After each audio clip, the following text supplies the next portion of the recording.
So the sixth step is, step number 6, is basically putting the bully in their place, okay? And this is not, again, saying that you want to fight the bully, all right? But this is really putting them in their place by simply saying this one simple sentence: I'm not afraid of you, okay?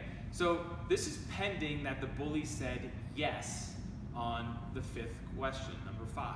Do you want to fight me? All right? If they said yes, the kid needs to just straight up look at them without even a twitch in their eye or anything like that, and as confident as possible. I'm not afraid of you. By doing that, what that does, it makes the bully have to think twice. Because remember what I said earlier, bullies don't want to actually get in fights. They just want to have power over these kids. They want to have power over the kids that they think they can pick on. And so by giving these kids the tools on how to deal with this, and then even believing in themselves that they can stand up to these bullies, then what's going to happen is that these situations will de-escalate. So a few things happen in this situation. By simply saying, I'm not afraid of you, a few things happen. There's going to be probably kids around the circle, right? And if you're a school teacher, when you see kids around in a circle and you see 2 people in the middle, you know something's going on. So guess what you're going to be doing as a teacher or a principal? You're going to be approaching the situation. You're going to be going right over there and looking what's going on, all right? The second thing is this, is that by seeing what's going on, that child that said that I'm not afraid of you, he bought himself or she bought himself enough time to how to handle this entire situation and get a teacher involved without having to go get a teacher. Because all you're trying to do is delay this all as much as possible to where a teacher gets involved. And if a teacher sees what's going on and the other person, the other bully, is actually kind of being a little aggressive, then they know exactly who the aggressor is and who to actually punish, okay?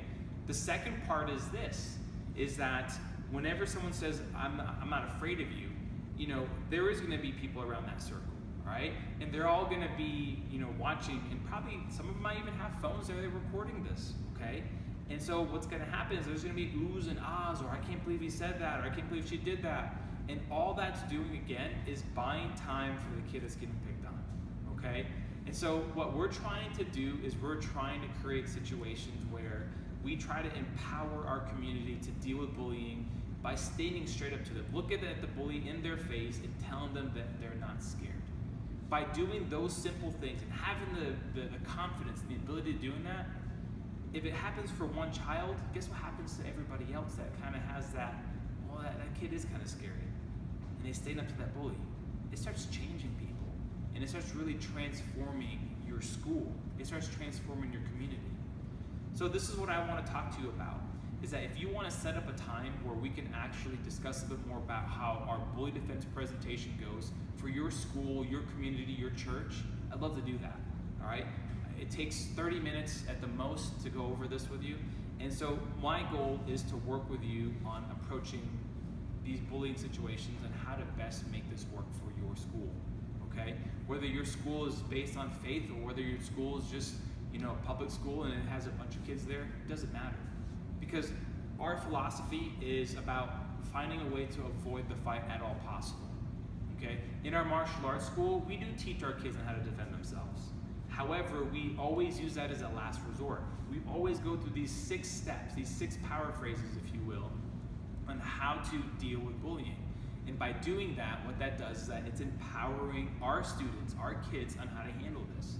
In our martial arts program, all of my new students that are between the ages of 7 and 12 actually are required to go through the bully defense program, all right? It's a 12-week series, and they typically are going to go through it 2.5 times. By the time they're about 6 to 7 months into their training, they've already gone through it about 2.5 times. And so what's great about this is this: they're actually going to start learning it even better, to where they can start executing it with their parents and start going through these power steps and know how to use these techniques that we teach them. But this is the great part about it. They'll feel so confident about themselves that they know that they can defeat any bully without throwing a punch. So again, my name is Javier Lozano. I'm the owner of the Dojo of Karate, and we're located in Westminster. We're here to help you guys out. So let us know how we can help.